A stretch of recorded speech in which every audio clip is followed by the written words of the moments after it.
Am băgat pe câtul.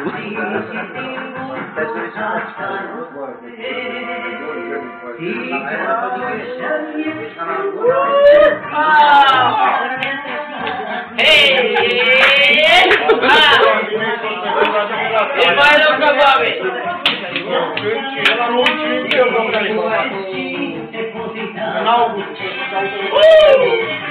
Ce dată? Ce dată?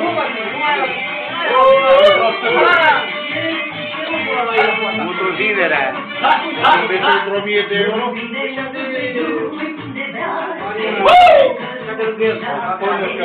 Sunt vagabond. Eu trăiesc de respect și inclusiv. Eu sufăr de corectitudine. Nemțește. Eu sunt întâmpit de fel. Nemțește lucrează. Hai să spun. Dăm voie să spun ceva. Dacă vrei, facem altceva. Mentalitatea nemțească e cea mai bună. Vorbesc cu oamenii, merg la oameni, le dau...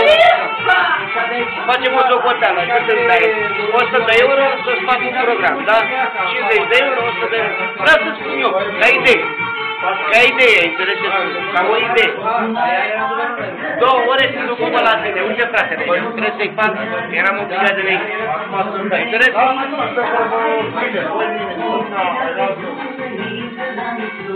Deci eu sunt un om care se urmărește. Eu, în locul meu, trebuie să plătesc pe cineva să ducă în locul meu o oră, când fiu eu o oră la tine. Înțelegi? Tu lasă că el știe caracterul meu, este nebunic. E chestia de punctualitate și corectitudine nemțească. Nu m-a scos toată, nu m-a scos nimeni, pe mine nu mă scoate nimeni, dacă eu... Asta, din asta trăiești. Gândirea, mentalitate. Tu îi spune așa, băi, știi, că din asta trăiești. Și să-mi faci gândirea. Păi am familia mea nu mai șmeche, nu mai periculoși. Eu sunt sportiv de performanță. Eu mâinile sunt mai rupte. Eu sunt Costache, boxierul de militari. Eu am făcut 15 ani.